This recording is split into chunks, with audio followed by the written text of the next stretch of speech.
Hello gardener, welcome to my channel. February is a busy time in the garden for me as I plant and prepare for the spring garden season. So there is lots to talk about in this month's garden task tips and reminders guide. From installing irrigation to building new garden beds, these tips will help keep your garden on track so you can capitalize on one of the best growing seasons, which is spring. If you're new here, hello and welcome. My name is Jara. I've been gardening all of my life and I'm a professional seed and plant nursery. I love to share my knowledge and teach others how to garden and grow food, so you've come to the right place if you want to improve your gardening skills. And if you have not watched it already, go check out my huge garden guide for the month of February that went live last week. It is actually the biggest planting guide I have ever done with over 70 crop ideas for you. I'll link it below in the description. All right, let's dive into these essential garden tasks and reminders that need to be completed in the month of February. The first task is the one that I'm the most excited about, and that's building new growing spaces. That can mean building raised beds, adding grow bags or containers, or clearing out land to start a new in-ground growing space. I highly recommend that you build a growing space first. Once you know how much growing space you're working with, then you can start planning what to grow and how many plants or seeds you need to start. It really sucks to start a bunch of things from seed and then find out you don't have enough space for it, or the opposite, you didn't start enough. I'm currently building a huge garden expansion on my aunt's property because she has a few acres of land. This will help me grow even more. I don't want to miss my chance to plant for spring since I just passed my last spring frost date right now in February. And that brings me to my second task, and that is to install more vertical garden structures.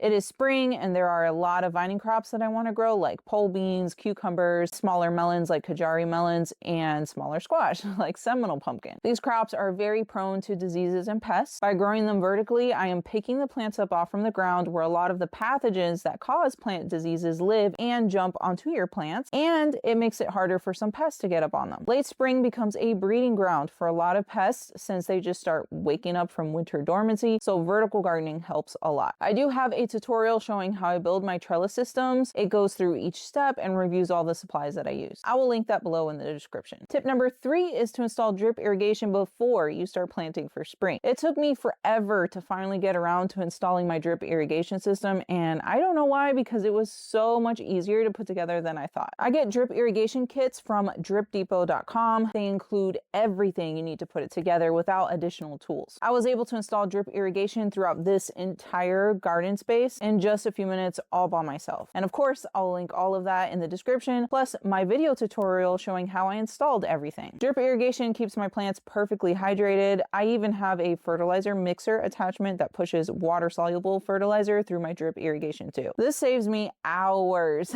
of time each week that I used to use to manually water and fertilize my garden. Tip number 4 is for anyone looking to pump water from a pond or lake to irrigate their garden. This is my aunt's property. She has a few acres in St. Cloud, Florida. She has a lot of land towards the back that would be perfect for a massive garden and food forest, but we didn't have a way to water it. There is no access to a well or city water back here. However, she does have a large pond with plenty of water year round. We solved our irrigation problem by installing a 2-horsepower water pump that pulls water from the pond and sends it through a spigot connected to my drip irrigation system. The pond water passes through a barrel filter placed at the bottom of the pond, ensuring clean water for the plants. I use a Wi-Fi enabled timer switch controlled by an app on my phone to turn the pump on and off no matter where I am. This setup unlocked a whole new growing area for us, and I'll share links to all the supplies we used. Stay tuned because I will be documenting the entire process of building this garden from scratch. Tip number 5 is to stock up on plant disease treatments because things are about to start spreading now that the warmer temperatures of spring are coming. The only thing that I use for all plant diseases caused by pathogens that spread on the surface of the leaves is 3% hydrogen peroxide. I buy a lot of it from Sam's Club. Hydrogen peroxide kills pathogens like bacteria and molds, so it will also kill those kinds of pathogens that cause many of the plant diseases that we see in our gardens. To treat my plants quickly, I mix 1 cup of hydrogen peroxide per gallon of water with a hose and sprayer. This will mix it with the water for me, and then I just spray my plants. When I notice some sort of disease outbreak, I start spraying my plants with this mix every 3 to 5 days until I notice the spread starts to kind of decrease. This is the only treatment that I use to combat all plant diseases. My 6th tip is to stock up on pest treatments so you're ready when they return after their winter dormancy. I can't tell you how many times I noticed a pest infestation on a plant and didn't have the appropriate treatment on hand at home. By the time I either went to the store to buy some or ordered it online, a few days passed, which means the population of the pests continued to increase and become worse. The easiest way to maintain pests is to knock them down as soon as you notice them. The longer they sit there, the more time they have to reproduce and lay more eggs twigs, which will require more applications of treatment. I use BT or spinosad to treat for chewing insects like the worms that like to chew up squash leaves, and I use an organic insecticidal soap to treat soft-bodied insects like aphids. Spinosad can also be used to kill soft-bodied insects, but I like using a gentler insecticidal soap first before I use spinosad. All of these are considered organic treatments, but spinosad sticks or lingers on the plants for like 7 days, so not so great if you're spraying lettuce or kale, like things you're growing to eat the greens, because then you'll ingest the spinosad, or you just have to wait 7 days to harvest it. Both BT and the insecticidal soap wash off pretty easy. My 7th tip is to review and refresh your seed starting supplies and setup. Maybe add some grow lights this year. Stock up on some gentle liquid fertilizer to give seedlings a boost. Review your indoor seed starting setup and make changes to improve upon it. It is time to sow seeds indoors for lots of different vegetables, flowers, and herbs, so get yourself set up to give them the best chance at germination to grow your own healthy transplants. You would be surprised at how one small tweak to your setup can make a huge difference. I would say for me, the use of a soilless seed starting mix was huge because it significantly cut down on the amount of seedlings I lost to dampening off, which is a huge problem in my humid Florida garden. Also, upgrading to official grow lights was huge because it decreased the time it took for a lot of my warm season crops to get from seed to transplant size. For example, my tomatoes used to take 10 to 12 weeks of growing time, but with grow lights, it now takes 6 to 8 weeks. You don't have to go and buy or replace everything, just upgrade one thing at a time. My 8th task is to succession sow your last round of cool season crops before the heat returns if you're a hot climate gardener like me. Walk around your garden, take a look at what could be succession sowed, and direct sow seeds as soon as possible to get one more harvest in. For me, that includes things like lettuce, radish, and Asian greens. It takes 30 to 50-ish days for these to grow from seed and be ready for harvest, so I have just about enough time to grow one more crop and harvest it before it gets too hot, usually like at the end of March and April. My 9th tip is to clean up plant damage caused by the cold. Now that many of us, including myself here in Florida, have reached or will be passing our last spring frost dates, it's a good time to remove any damage caused by the cold on our plants. People often ask me when can they prune off the damaged parts of their plants, and I always recommend waiting until spring. Cold damage usually starts at the tips and works its way inward, so leaving those unsightly tips during the colder months can help protect the healthier parts of the plant towards the center. Once you're past your last frost date, go ahead and prune out the damaged sections, then fertilize to encourage fresh, leafy growth. I'm also taking this time to cut back plants that grew unruly over the winter, like all of this passion fruit vine, now that the cold is behind me. My last and 10th tip is to start purchasing fruiting trees and plants so you have them ready to be planted once you're past your last spring frost date. Every February, I assess my garden and the current fruit trees that I have. I might decide to pull one out because it is not doing that great and replace it with something else. Or I might figure out a way to cram even more in. Early spring is a great time to plant new fruit trees so they get a little established before summer arrives. Summer heat, rains, and or drought stresses plants out, especially newly planted fruit trees, so giving them a few months to adjust beforehand really helps. The easiest fruit trees or plants to start out with include mulberries, peaches, pineapples, blackberries, muscadine grapes, and figs. I recommend them because they produce a lot and don't have too many pest or disease issues. And that's my top 10 garden task tips and reminders for February. These tips will definitely help you stay on track and prepare for the spring garden season that is ahead. If you're ready to get planting,